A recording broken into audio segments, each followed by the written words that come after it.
Hello, and welcome to another episode of Ask an Assistant, the podcast for executive assistants and the people that love us. I'm your host, Jess Lindgren. Let's get to work. At the time of recording, Los Angeles is battling drought conditions, high winds, wildfires, and the damage at present, at time of recording, I know this is all subject to change and does change day by day, hour by hour, minute by minute, but at the time of recording, the damage is over 30,000 acres burned with low containment of the fires. Over 10,000 structures have burned down. That includes family homes, businesses, entire neighborhoods in some cases, and nearly 100,000 people are under mandatory evacuation orders. On top of that, at least 20 individuals have lost their lives. I am so grateful that the loss of life is low, but I know that any loss is an important one, and losing, the stories of people who just bought their first home, who just moved in days or weeks or months ago, the stories of people who have built generations of friends and family and businesses in these neighborhoods and areas that have been devastated by the wildfires. Like the total impact of this disaster is, as I said, developing, and the total final impact of it will be felt for decades, if not generations to come. And all of us, myself included, all of us here listening, part of the executive assistant, part of the Ask an Assistant community, I really thank you for listening and being part of my professional world. I lived in San Diego for 3 years, so I definitely have ties, personal and parasocial, let's be real, to, I have a lot of ties to Southern California, more ties in San Diego than Los Angeles, but a lot of my favorite podcasters are based in LA. So that's where I say the parasocial comes into play. But like my esthetician is based in Los Angeles. I have several friends and a couple of family members who are in LA. Thankfully, not in the direct path of destruction just yet, but a lot of us have connections to Southern California. And as an employer, as a colleague, as a fellow human being, I am sure that at least some of you listening have felt compelled to help, and I have some ideas to share about that. So disclaimer up top, I am using the present situation of the LA wildfires as the example in this episode because it's the example that is presently happening closest to home for me. I guess I don't know if it's the closest major situation that's happening, but it's near and dear to my heart and garnering a lot of attention. But a lot of what I have to share idea-wise can be applied to any situation. Climate change affected disasters, wars, conflict zones, mass shootings, like any major event like that, whether it's something that's receiving global attention or something like if one of your colleagues or a friend or a family member, one person lost their home instead of 10,000 people losing homes and businesses. That's still that still has a big effect, like in your personal life, in your professional life. So a lot of the ideas that I share with you today, again, using the LA fires as the example because it's the one that's presently happening, but definitely take these ideas and apply them where appropriate in your life. We're going to cover 3 main points today. I would like to advise, especially in a professional setting, but also in a personal setting, talk with your legal and financial professionals. Second, I would love to recommend that you find, research, and share legitimate resources with your network, whether that's employees, colleagues, friends, and family. And then finally, support who you want, what you want, when and where you're able, and consider choosing a why when you are making your donations, your support, whatever that might look like. Point the first, talk with your legal and financial professionals. I cannot stress this one enough because those people, your lawyers, your CPAs, your in-house legal counsel, whoever your legal professional might be, your accountant, your CPA, your tax person, whoever it is that handles the finances in your life. If you happen to be fortunate enough to be a legal and or financial professional or have some strong understanding in these regards, fantastic. For me personally, I have been doing some reading and some research about what is and isn't allowed. Some of it I still don't fully understand. So I, again, am just going to direct you. Speak with your legal and financial professionals. They know the county rules, the city rules, the state rules, the region rules, the country rules. If they don't know the rules, it's their job to find out. As an executive assistant, listening to this show, as an executive assistant who might have a business that has been lost to the fires, you might have employees, whether they're remote or in person, who have been directly impacted. As the executive assistant at your company, in your organization, it is very likely that you will be involved in any decisions and or distribution of aid to any affected employees. You're going to be the one, probably, honestly, figuring out what your company can and will do that will have the most immediate impact without a later burden to the affected employee. Again, you are going to be the person liaising with your legal and or financial professionals, and then potentially you might be asked to summarize that information and present it to leadership. You might be the person coordinating calendars so you can get your attorney and or accountant on a call with your leadership. So you will more than likely be involved in some way, shape, or form in the collection of the information and then distribution of whatever aid your company can and will provide to any affected employees. And what I mean by that is here in the United States, like what I mean by the can and will, especially the can piece, is that here in the United States where I am based, companies are generally required to directly monetarily support employees in the form of salary, just like cash under the table, big no-no. Something simple like a gift card, like you won the office raffle and you got a $25 coffee shop gift card. They can be and often are tacked on to an employee's check and taxed accordingly. Your financial professionals in your life will know or research, understand, and then relay to you what you can and cannot do from a financial standpoint. It's on you and leadership to take it from there and decide what you will do. Excuse me. Next is speaking with your legal professionals. Your legal professionals may have already baked some disaster relief policies into your employee handbooks, company rules, operating procedures. Definitely refer to these documents for guidance. If there is something that you don't understand, call your legal professional and talk about it until you do. If disaster relief for employees is not covered in your company policies and procedures, speak with your legal team to figure out what is legally permissible for you to provide to employees who have been directly impacted by a disaster. Again, time of recording, talking about the LA fires right now. Employees may have lost their homes. They may have, their house might still be standing, but they needed to evacuate and can't go back until the area has been cleared as safe to return. If your affected employees are just outside of the disaster area, like maybe they don't have to evacuate, their homes are safe, but they're close to LA, they might have taken on friends or family or colleagues, honestly, depending on the relationship and location. And your employees' focus in the moment is the new people that are now living under their roof. Like, grant as much grace as you can as an employer. Couple extra PTO days. If you have an unlimited PTO policy, maybe it's something where you keep them looped in on super urgent matters, whatever they might be, but give your employees grace no matter how they are affected by these fires or whatever disaster might happen before or in the future. I mean, you can't really go back and provide retroactive disaster relief. Maybe you can, I don't know.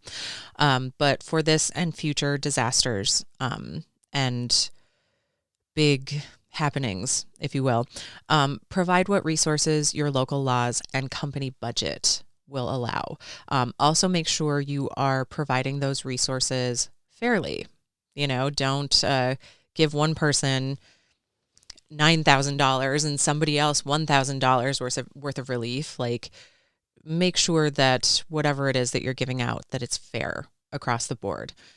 I personally don't love this one, but some companies allow and encourage PTO donations or pools.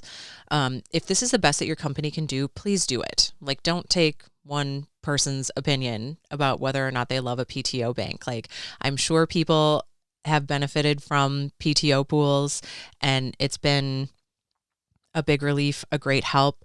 It just, I don't know, it shifts the burden of assistance to the other employees rather than the company. So it just kind of, I don't know, it rubs me the wrong way. It just kind of gives me the ick. Like, the vibe is not good. But if this is what your company can do, please do it. This is definitely permissible by United States Internal Revenue Service standards. So just make sure that you're following the rules to a T. The people who benefit from extra days of PTO, I'm sure even just time to fill out paperwork, which they're going to be doing for the next 1 to 10 years of their lives, grieve, veg out, and absorb what just happened. Like, I'm sure a lot of people, if not all people who have been affected in whatever way, are absolutely reeling from this, and giving them a little bit of time, a little bit of extra time, however it gets to them, that they can take time off, I'm sure is a huge relief. From what research I've done, it does seem that PTO taken by the recipient, so the person who has been affected by a disaster, who is the recipient of the PTO pool, that time when they take it will be taxed for the employee, but donated PTO will not be taxed for the person donating it, if that makes sense. So, like, when you take PTO, like, I took a vacation in November and I saw on my pay stub, regular hours, X number of hours, vacation hours, X number of hours, taxed at X number of dollars. So they're taxed slightly differently, but there will be PTO time recorded then on that person's paycheck in the future. But the person who donates their PTO will not be taxed.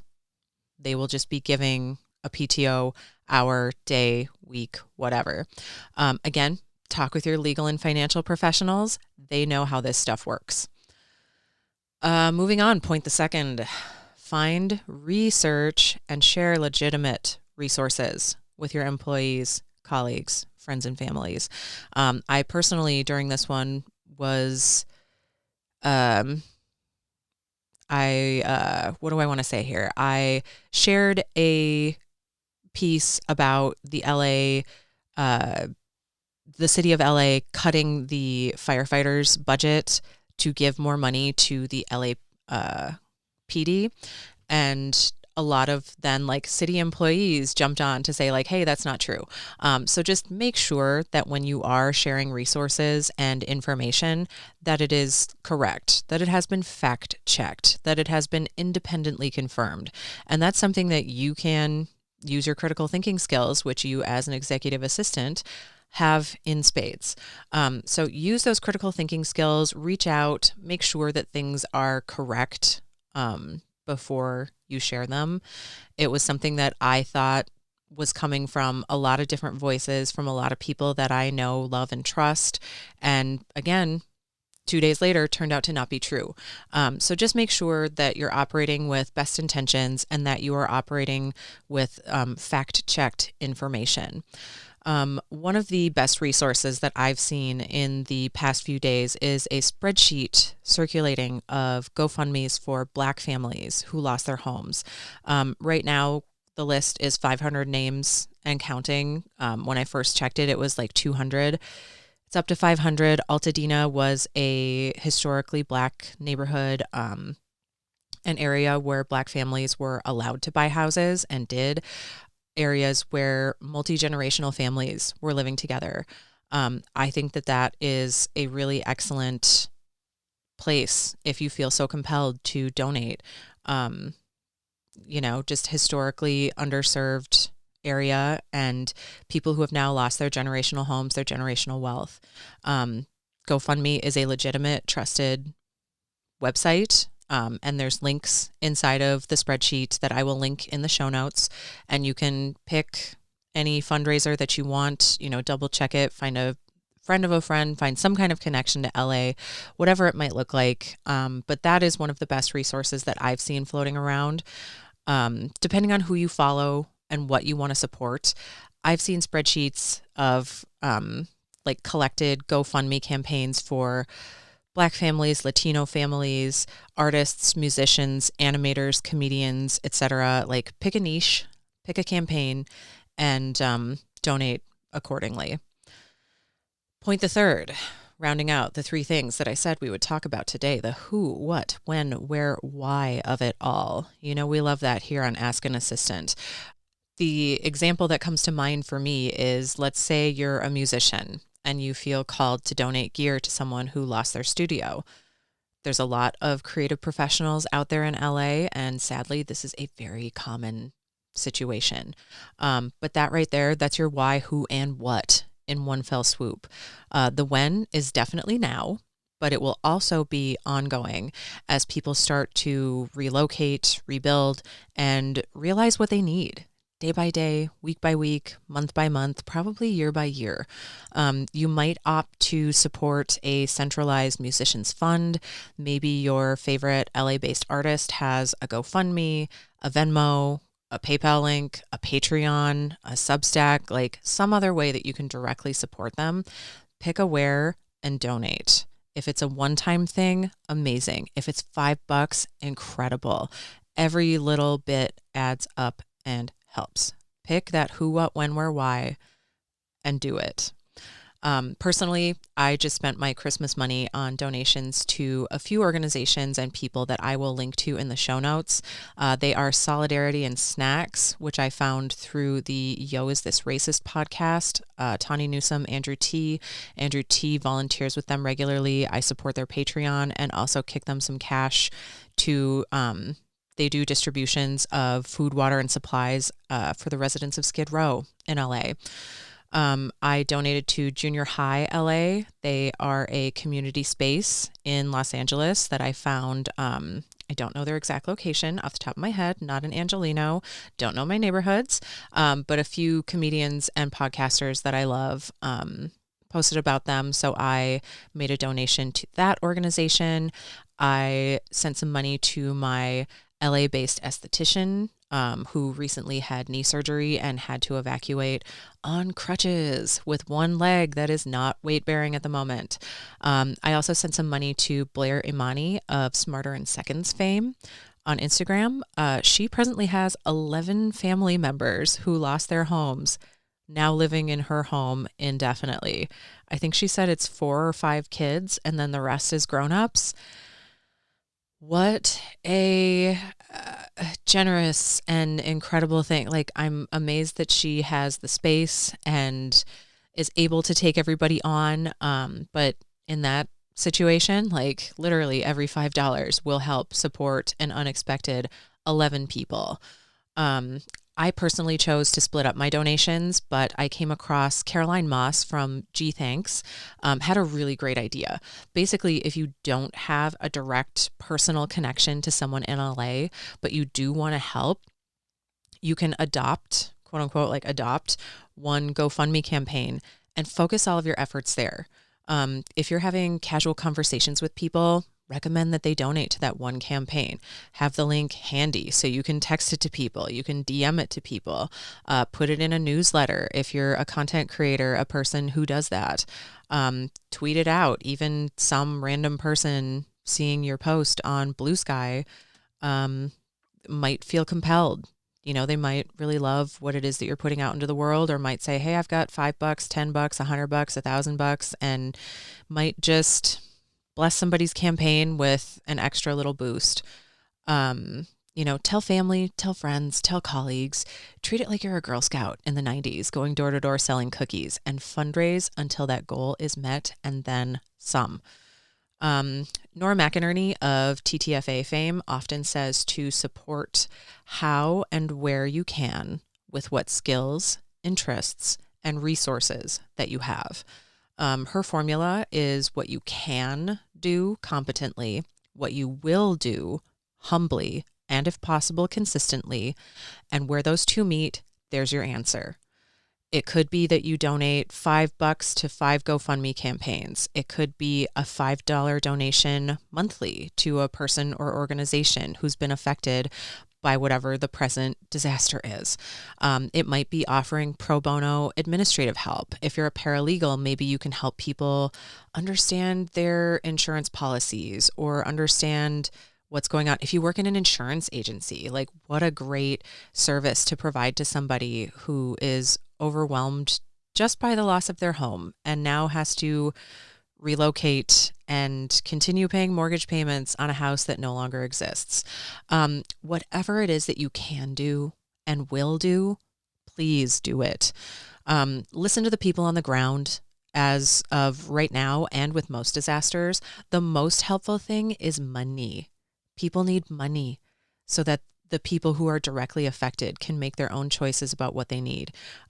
Donated soap and shampoo are amazing, fantastic, but many people have preferred brands, scents, whatever, and I can only imagine that the ability to choose your own shampoo in the midst of a crisis would be such a comfort. Definitely donate local and small if you can. Organizations like the Red Cross and United Way are legitimate and excellent choices to support, but your money will go further, faster if you give it to an individual, a family, or a mutual aid organization on the ground. And yes, a lot of what I've talked about today is applicable to any disaster of any magnitude anywhere in the world throughout your life. When mass tragedy strikes, don't just look for the helpers. Be a helper if you can, because it's likely someday that you're going to be the one asking for or needing help. And that's the episode for this week. If you are in LA, please wear masks as long as public health officials advise, and maybe even a few days after. There's a lot of research that has gone into 9/11, the fallout from 9/11 for New Yorkers and New Jersey and the surrounding area. The carcinogens that have been released into the air from burning buildings is not great for your lungs. I've been seeing posts all over that public libraries in LA have N95s available for free.